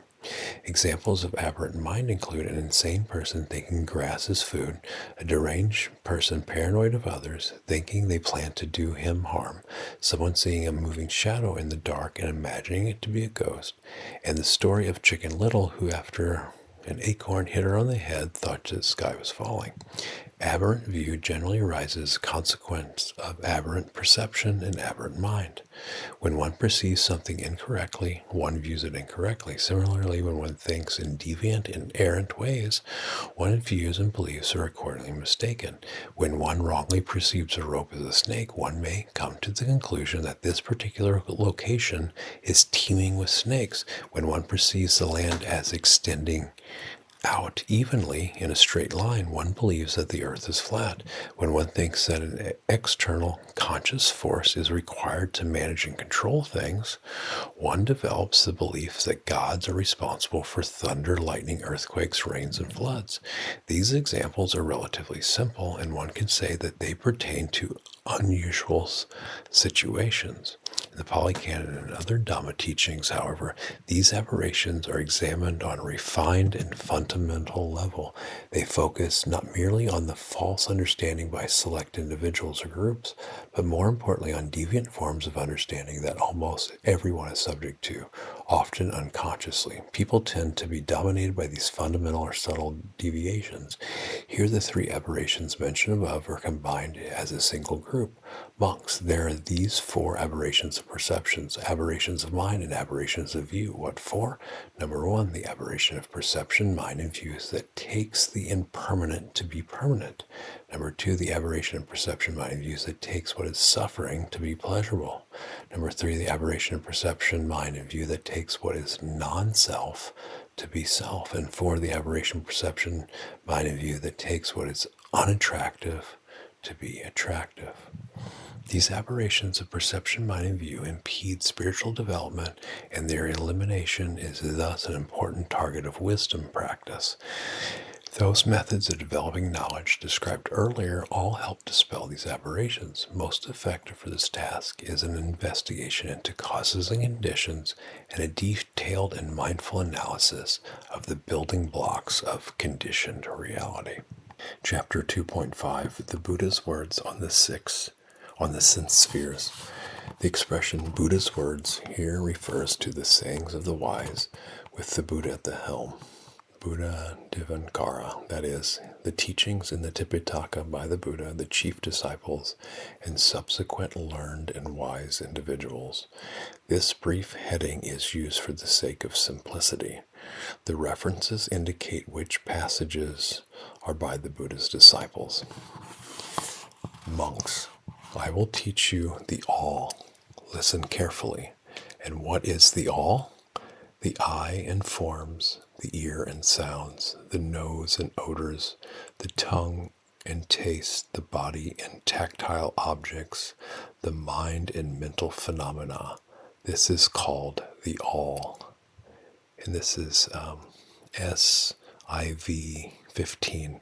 And I'm not familiar with the nomenclature here, so I'll just read it like that if I'm even getting that right. The next one is, Venerable Sir, it is said, quote, the world, end quote. In what way might there be the world or the description of the world? Where there is the eye, samiti, where there are forms, eye consciousness, things to be cognized by eye consciousness, there the world exists, or the description of the world. Where there is the ear, ... and it goes through, all the way through the five aggregates, I'm guessing, into the mind, where there are mental phenomena, mind consciousness, things to be cognized by mind consciousness, there the world exists, or the description of the world. And this is SIV 39 through 40. Okay, the next one. Monks, I say that the end of the world cannot be known, seen, or reached by traveling. Yet I also say that without reaching the end of the world, there is no making an end to suffering. Venerable Ananda spoke. I understand the detailed meaning of this synopsis, which the Buddha recited in brief without a detailed exposition, as follows. By whatever means people perceive the world as the world and consider the world to be the world, this is called the world in the Noble One's disciple. In the Noble One's discipline. And by which means do people perceive the world as the world? Consider the world to be the world? It is by way of the eye, ... ear, ... nose, ... tongue, ... body, ... and mind that people perceive the world as the world. Consider the world as the world. This is SIV 95. Monks, I will teach you the origin and the passing away of the world. Listen closely. And what is the origin of the world? In dependence on the I and forms I consciousness arises. The meaning of the three is contact. The meeting of the three is contact. With contact as condition, feeling comes to be. With feeling as condition, craving. With craving as condition, clinging. With clinging as condition, becoming. With becoming as condition, birth. With birth as condition, aging and death, sorrow, lamentation, pain, grief, and despair come to be. This is the origin of the world. In dependence on the ear and sounds, the nose and odors, the tongue and taste, the body and tactile objects, the mind and mental phenomena, mind consciousness arises, This is the origin of the world. And what is the passing away of the world? In dependence on the I and forms, I consciousness arises. The meeting of the three is contact. With contact as condition, feeling comes to be. With feeling as condition, craving. But with the remainderless fading away and cessation of that same craving comes cessation of clinging. And with the cessation of clinging, cessation of becoming. With the cessation of becoming, cessation of birth. With the cessation of birth, aging and death, sorrow, lamentation, pain, grief, and despair cease. Such is the cessation of this whole mass of suffering. This is the passing away of the world. In dependence on the ear and sounds, the nose and odors, the tongue and taste, the body and tactile sensations, the mind and mental phenomena, mind consciousness arises. This is the passing away of the world. And this is S.1V.87. And the dots are usually repeating of the same things from what was previously laid out. But in order to abbreviate and saying the whole thing again and again with just a minor change, they use dots, from my understanding. Venerable Sir, it is said, quote, Mara, It is said, quote, a being, It is said, suffering, In what way might there be Mara, or the description of Mara, A being, or the description of a being, Suffering, or a description of suffering. Where there is the I, Samiti, there are forms. I consciousness, things to be cognized by I consciousness, The mind, where there are mental phenomena, mind consciousness, things to be cognized by mind consciousness, there Mara exists, or the description of Mara, A being exists, or the description of a being, Suffering exists, or the description of suffering. SIV.38-9. When the I exists, the arhats designate pleasure and pain. When the I exists, the arhats designate pleasure and pain. When the I does not exist, the arhats do not designate pleasure and pain. When the ear, nose, tongue, body, mind exist, the arhats designate pleasure and pain.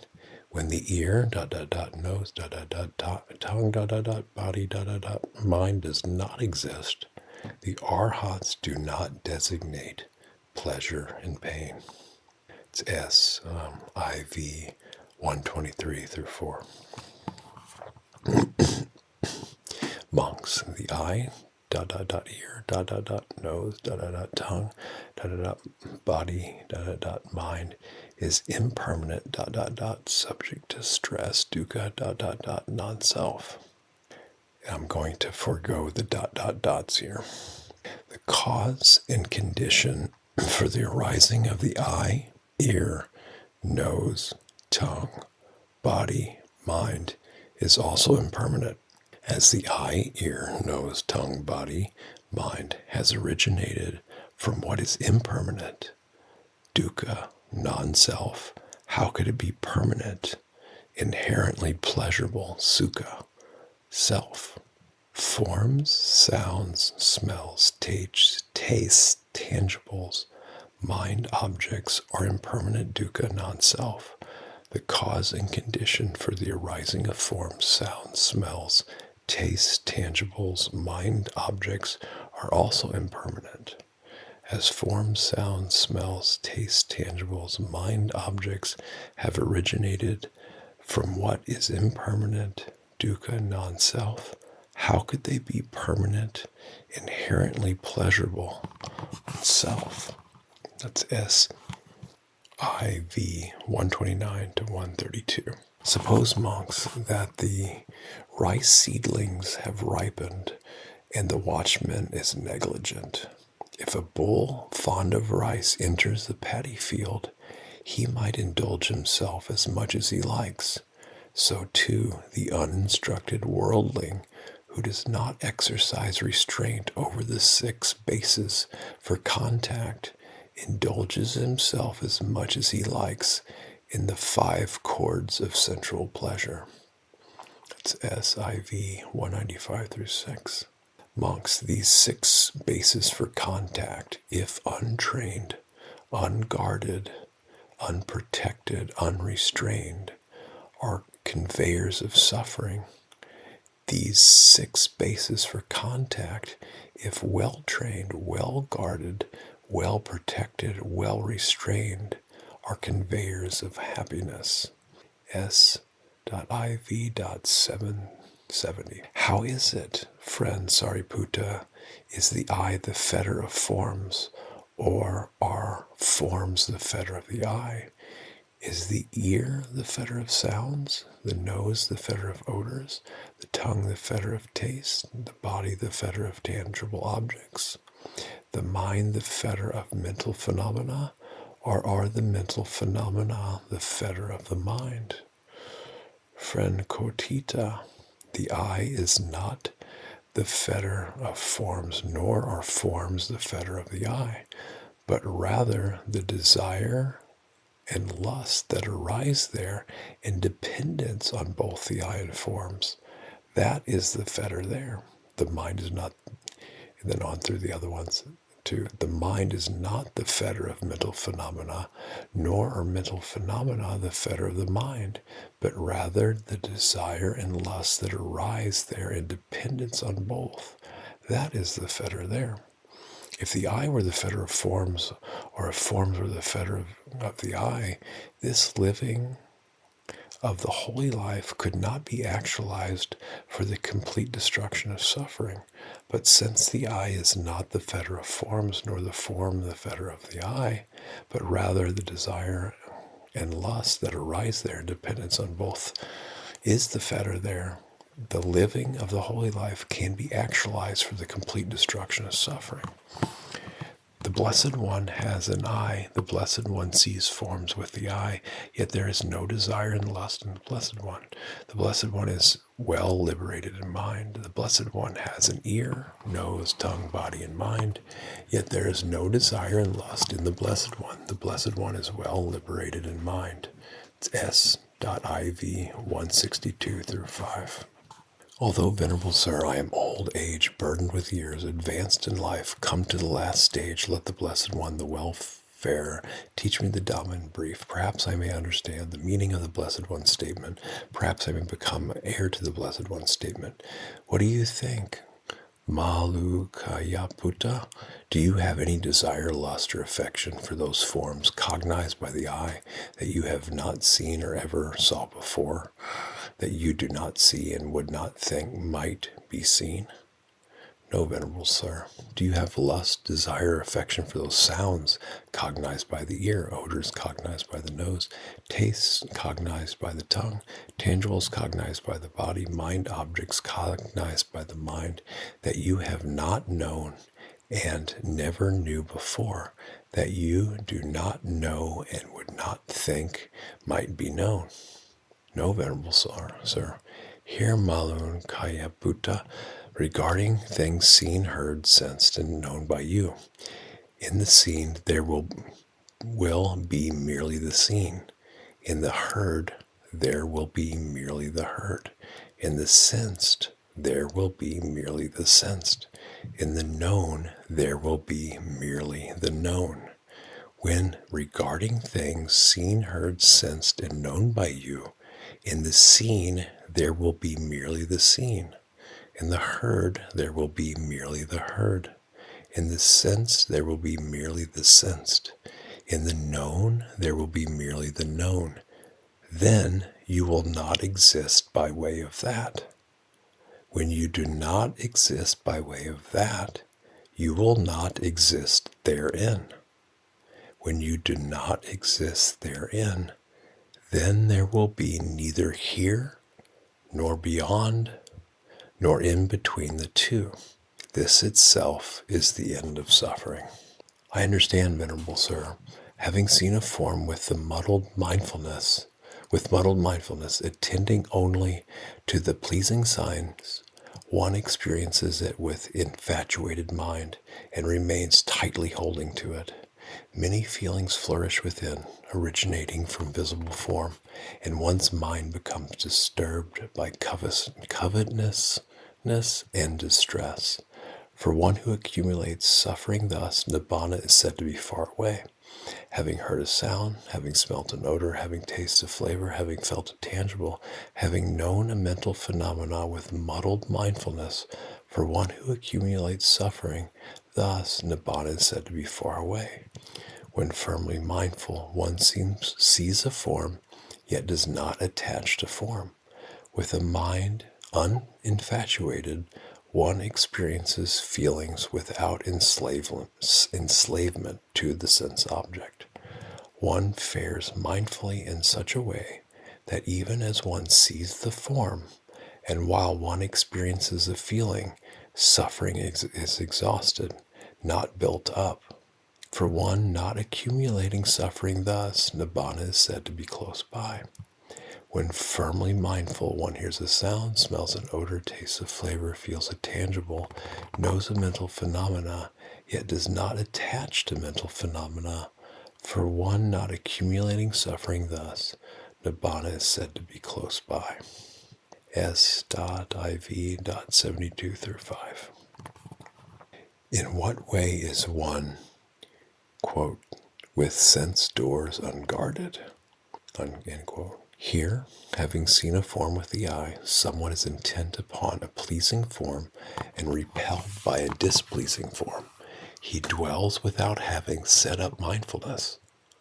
With a limited mind, and he does not understand as it really is that liberation of mind, that liberation by wisdom, wherein those evil, unwholesome states cease without remainder. Having heard a sound, having smelt an odor, having tasted a flavor, having felt a tangible, having known a mental object, he is intent upon a pleasing object and repelled by a displeasing object. In what way is one with sense doors guarded? Here, having seen a form with the eye, someone is not intent upon a pleasing form and not repelled by a displeasing form. He dwells, having set up mindfulness with a measureless mind, and he understands as it really is that liberation of mind, that liberation by wisdom, wherein those evil, unwholesome states within cease without remainder. Having heard a sound, having smelt an odor, having tasted a flavor, having felt a tangible, having known a mental object, he is not intent upon a pleasing object and not repelled by a displeasing object. S.IV.119-120. And how, monks, does one dwell diligently? If one dwells with restraint over the eye faculty, the mind is not distracted by forms cognizable by the eye. If the mind is not distracted, gladness is born. When one is gladdened, rapture is born. When the mind is uplifted by rapture, the body becomes tranquil. When one tranquil in body experiences happiness, the mind of one who is happy becomes concentrated. When the mind is concentrated, phenomena become manifest. Because phenomena become manifest, one is reckoned as one who dwells diligently. The same is true for the remaining 5 sense faculties. S.IV.78-9. Ananda, how is there the supreme development of the faculties in the Noble One's discipline? Here, when a bhikkhu sees a form with the eye, hears a sound with the ears, smells an odor with the nose, tastes a flavor with the tongue, feels a tangible with the body, knows a mental object with the mind, there arises in him what is agreeable. There arises what is disagreeable. There arises what is both agreeable and disagreeable. He understands thus. There has arisen in me what is agreeable. There has arisen in me what is disagreeable. There has arisen what is both agreeable and disagreeable. But that is conditioned, gross, dependently arisen. This subsequent state is peaceful and sublime, that is, equanimity. The agreeable that arose, the disagreeable that arose, and both the agreeable and disagreeable that arose in him cease, and equanimity is established. Just as a man with good sight, having opened his eyes, might shut them, or having shut his eyes might open them, so too concerning anyone at all, the agreeable that arose, the disagreeable that arose, and both the agreeable and disagreeable that arose cease just as quickly, just as rapidly, just as easily, and equanimity is established. This is called the Noble One's discipline, the supreme development of the faculties. And this is M. III 299. And the last one here of this chapter, bhikkhus, when one discerns the I as it actually is, when one discerns forms as they actually are, when one discerns and sees I consciousness as it actually is, when one discerns eye contact as it actually is, when one discerns as it actually is the pleasant or painful, or neither painful nor pleasant feelings that arise with eye contact as condition, then one is not caught up with the eye, with forms, with eye consciousness, with eye contact, with the pleasant or painful, or neither painful nor pleasant feelings that arise with eye contact as condition.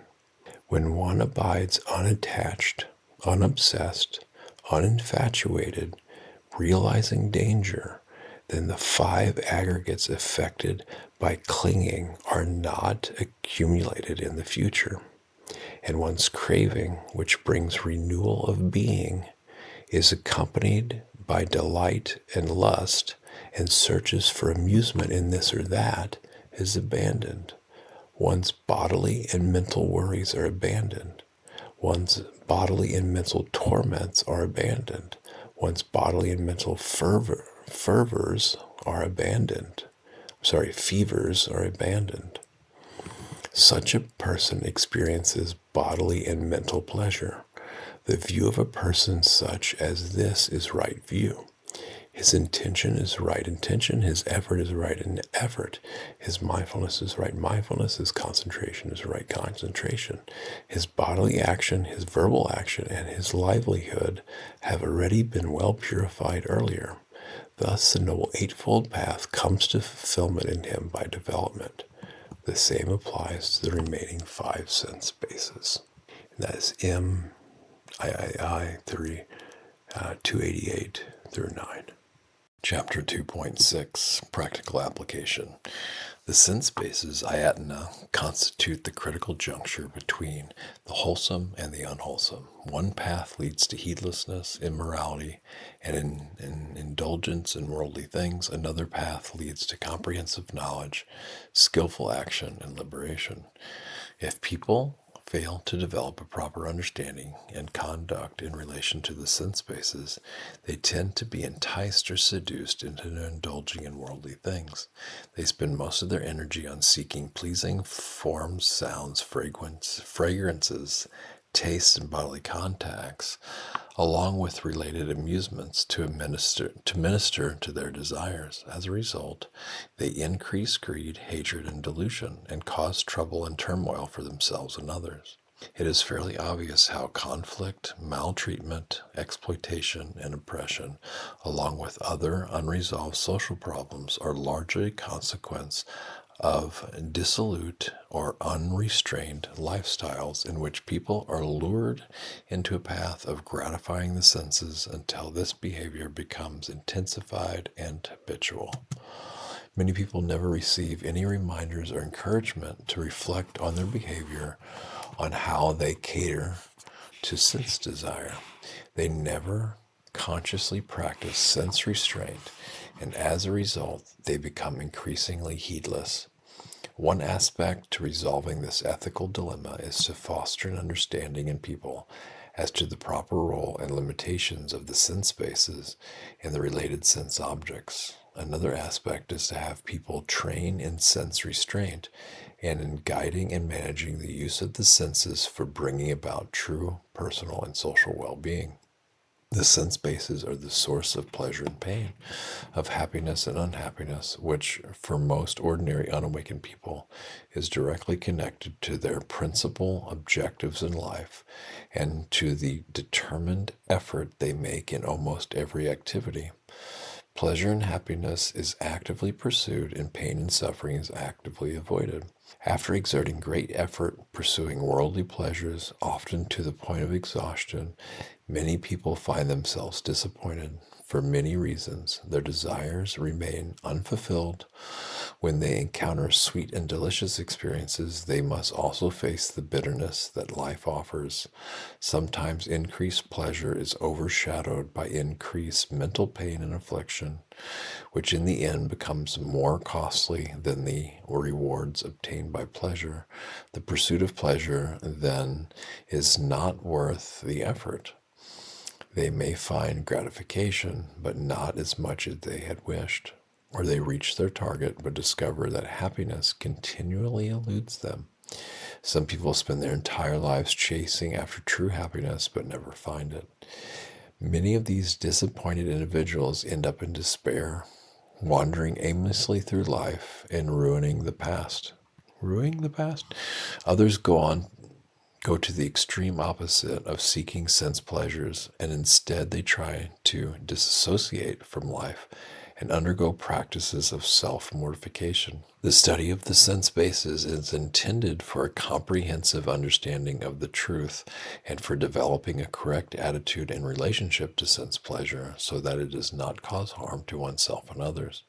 At the very least, these teachings provide principles and guidelines for rectifying any problems resulting from engagement with the senses. Besides offering a cautionary note about how one pursues sense pleasure, one also learns about its limitations and how it stands in relation to other forms of happiness. One is then able to pursue more refined kinds of happiness. Moreover, the way one deals with happiness and unhappiness is directly linked to ethical matters. The sense bases and the relationship to both the cognitive process and to wisdom development are linked to virtuous conduct from the very start. If one acts incorrectly from the beginning, the entire cognitive process is tainted.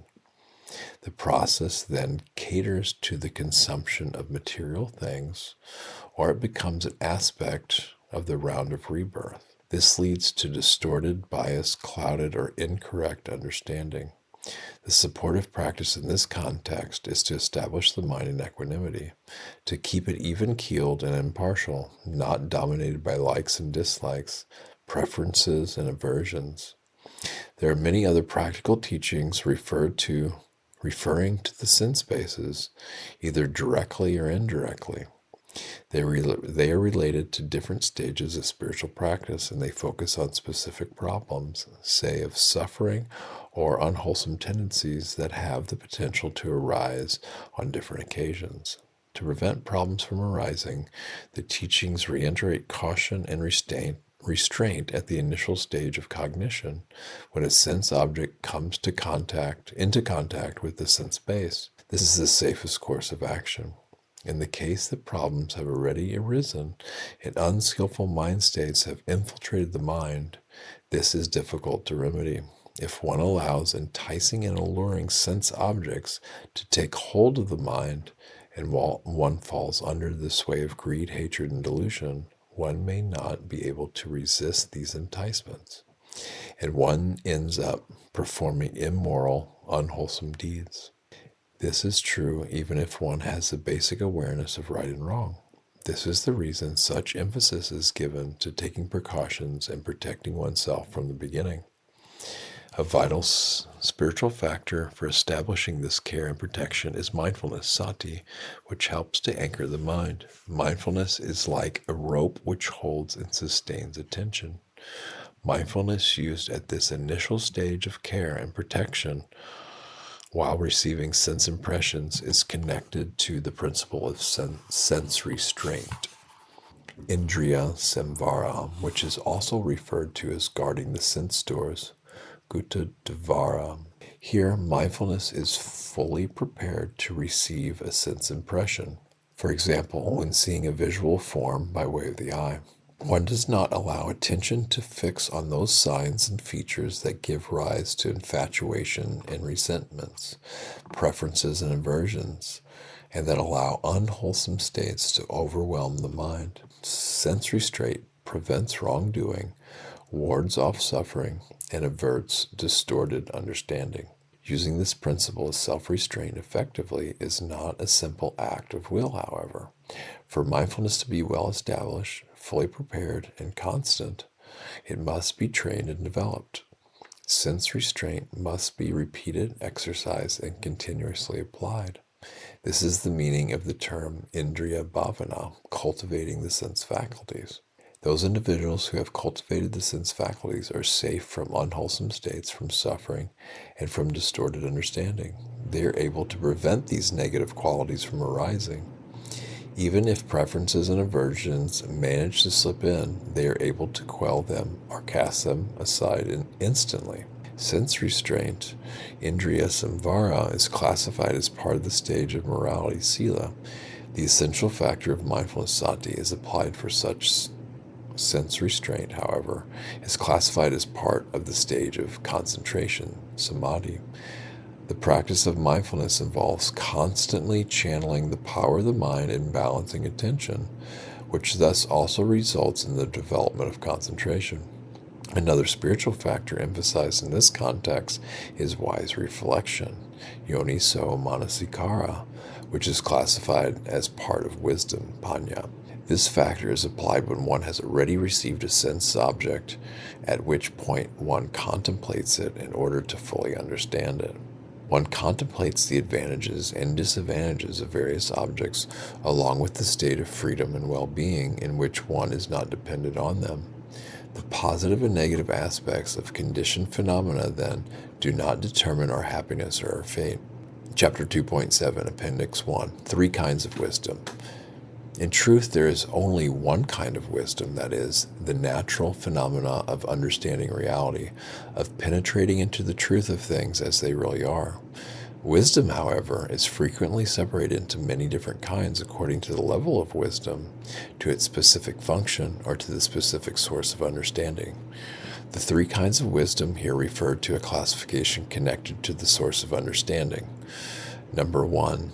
Suttamaya Panya, wisdom stemming from listening, reading, and learning. Number 2, Sintamaya Panya, wisdom stemming from reflection and contemplation. Number 3, Bhavanamaya Panya, wisdom stemming from further spiritual cultivation. These 3 kinds of wisdom are only seldom mentioned in the Tipitaka, but they are frequently referred to in later texts. Because there is some confusion about the meaning of these terms, it is useful to examine some of the scriptural explanations. In most presentations of these 3 kinds of wisdom, Suttamaya Panya is placed as the first factor, but in the original text, both in the suttas and in the Abhidhamma, Sintamaya Panya comes first. An exception to this is the Netipakarana, which in the Burmese Theravada tradition, included in the Tipitaka as part of the Kundaka Nikaya and the Pitaka here, Sutta Maya Panya is the first factor. In the commentaries and sub-commentaries, these three factors are increasingly referred to as Suttamaya Jnana, Sintamaya Jnana, and Bhavanamaya Jnana, knowledge arising by way of study, contemplation, and spiritual cultivation, respectively. This is the order that they are presented in the original Tipitaka. Number 1, Sintamaya Panya, wisdom arising from contemplation, wisdom arising from wise reflection, Yoniso Manasikara, established within an individual. Number 2, Suttamayana Panya, wisdom arising from learning, wisdom arising from the instruction by others. Number 3, Bhavana Maya Panya, wisdom arising from spiritual practice, wisdom arising from applying the previous two kinds of wisdom, and engaging in devoted reflection and meditation. The discrepancy between having either Suttamayana Panya or Sintamaya Panya as the first of the three factors depends on whether the focus is primarily on exceptional individuals or whether it is on the practice by general ordinary individuals. In the case where Sintamayana Panya is placed first, the examination begins with an individual referred to as a great man, Mahapurisa. That is, with the Buddha or with a silent Buddha, Pachikam Buddha. Such a person has discovered and revealed the truth without relying on the instructions and teachings by others. He is able to apply wise reflection himself, investigating, linking, and following up on experiences in a comprehensive way until he fathoms the truth. From Sintamayana Panya, he moves directly to Bhavanamayana Panya. He needs not rely on at all on Suttamayana Panya. When the focus is on ordinary people, however, Suttamayana Panya is placed at the beginning. Generally speaking, people study and obtain formal knowledge, teaching, and information, which rouses faith and confidence. They examine and inspect these teachings, leading to an understanding of them, which is referred to as Suttamayana Maya Panya. Based on this formal learning, they evaluate and contemplate it deeper, giving rise to a clear discernment of causality and of the interrelationship of things. This is Sinta Maya Panya. When they actively and determinedly apply these two initial kinds of wisdom and further investigate phenomena, knowledge, jnana, arises and they realize truth. Here the path, magga, gives rise to fruition, phala. This stage is referred to as Bhavana Maya Panya. Note that for many people, although they attain a great deal of information, sutta, they do not necessarily develop wisdom, panya. So in regard to the first factor, only some individuals apply their learning to give rise to wisdom comprised of learning, sutta mayana panya. In the Bhavanga of the Abhidhamma, Bhavana Maya Panya is defined as Samapanasa Panya, which literally means wisdom of one who endeavors, or the wisdom of one who has reached fulfillment. The term Samapana may be variously translated as accompanying, endeavoring, completion, or fulfillment. It can be used in both a positive and a negative sense. For example, accomplished in the rules of training, related to going forth, full of envy and greed, engaging in enjoyment and play, accompanied by sorrow and lamentation, brimming with a swift flowing current.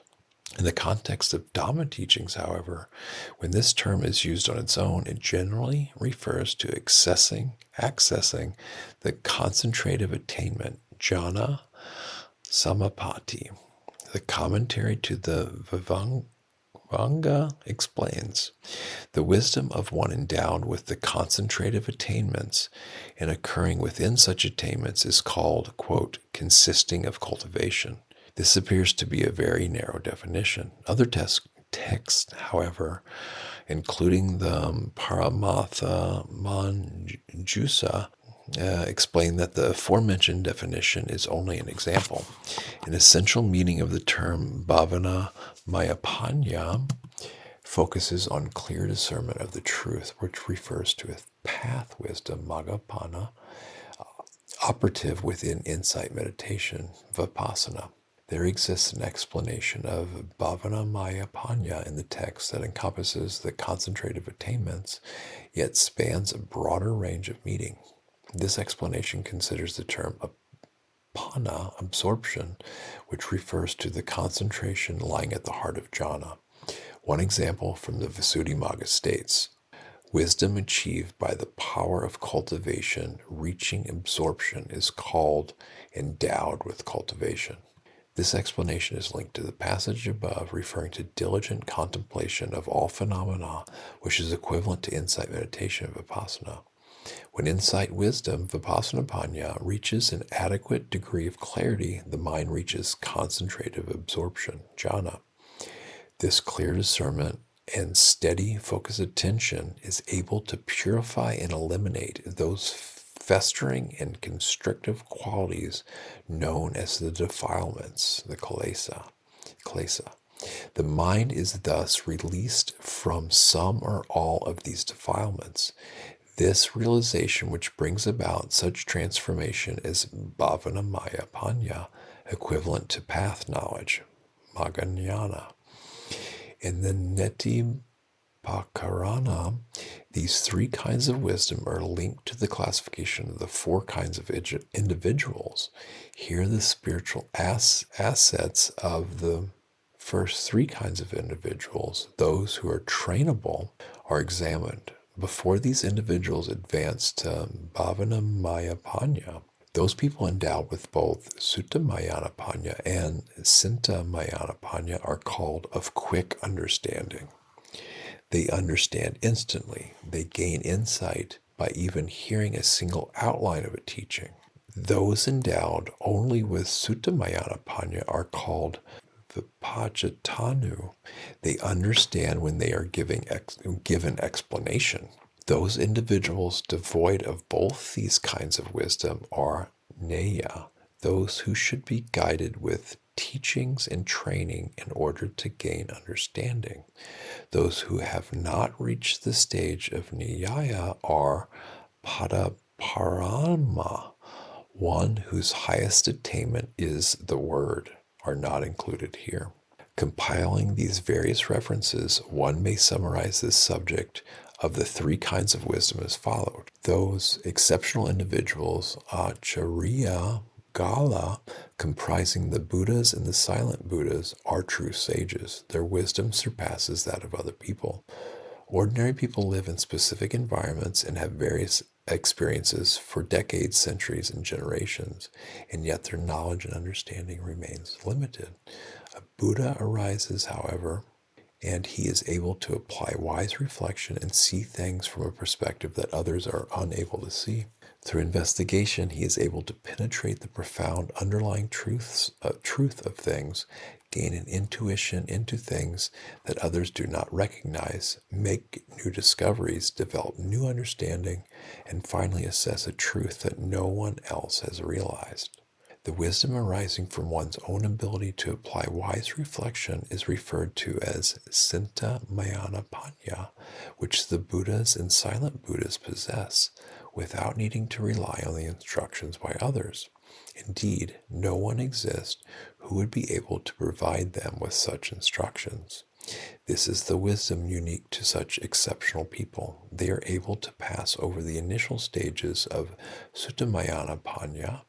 If such unique individuals endowed with cinta mayana panya do not arise, revolutionary discoveries of truth and the breaking out of the limitations of wisdom are not possible. People then simply pass on their traditional yet restrictive knowledge.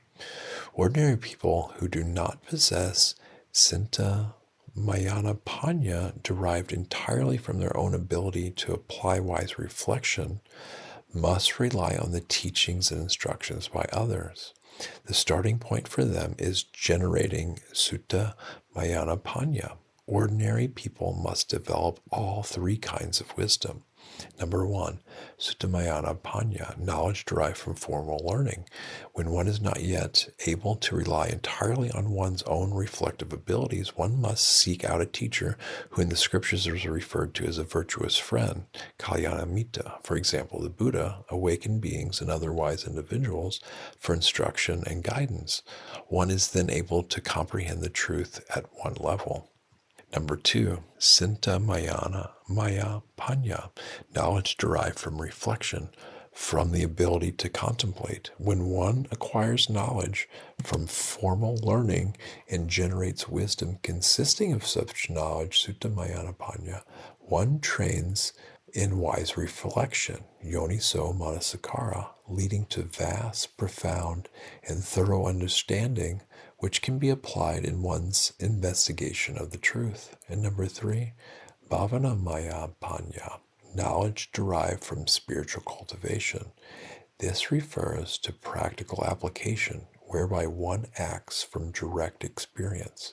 Here one relies on the first 2 kinds of wisdom and furthers one's spiritual development by applying wise reflection in regard to all phenomena until one realizes the wisdom established as the path, magga, and one attains fruition, phala.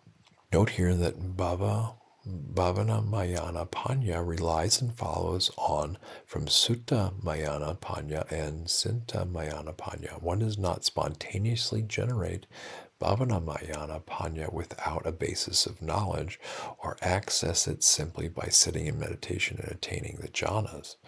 Most people are not even able to generate Sinta Mayana Panya without a foundation of formal learning, sutta.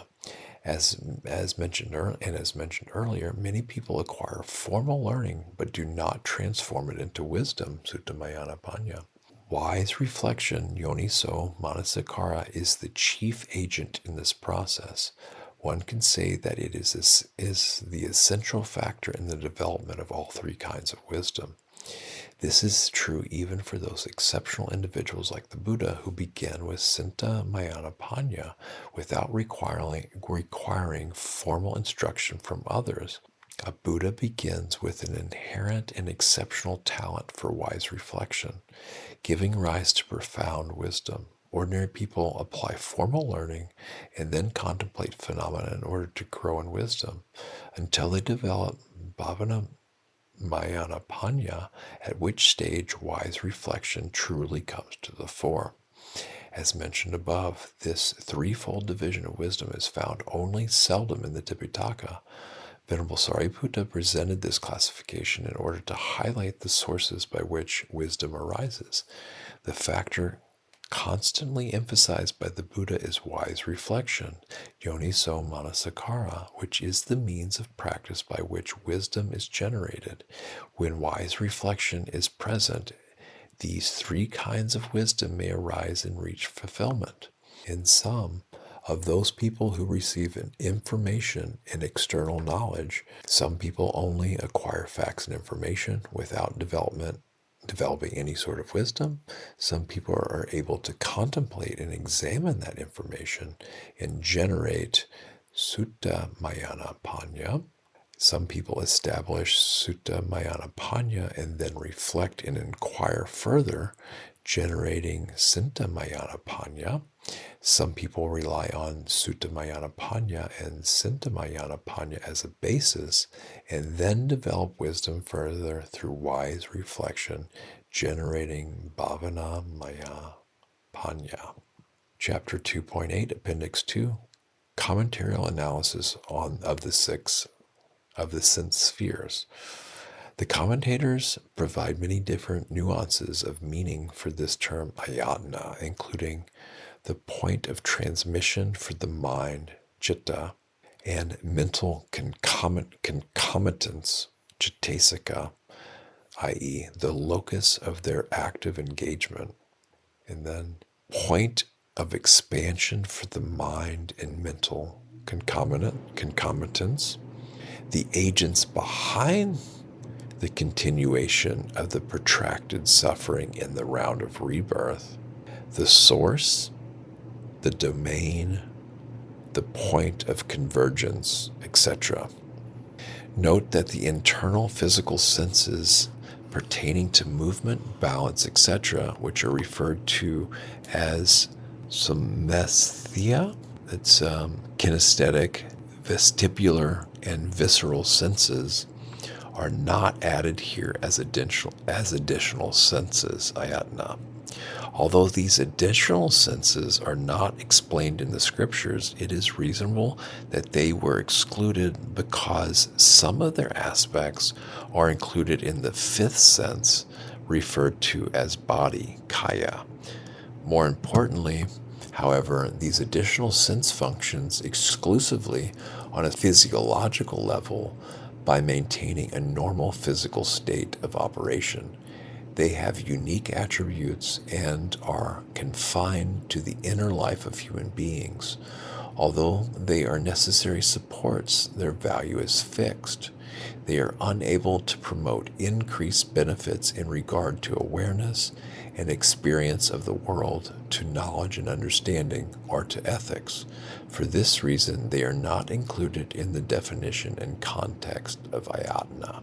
And finally, 2.9, Appendix 3, the 6 sense spheres and the 5 aggregates. All 6 internal sense bases, ayatana, are incorporated in the 5 aggregates. There are exceptions to this, however, in regard to the six external sense objects, ayatana.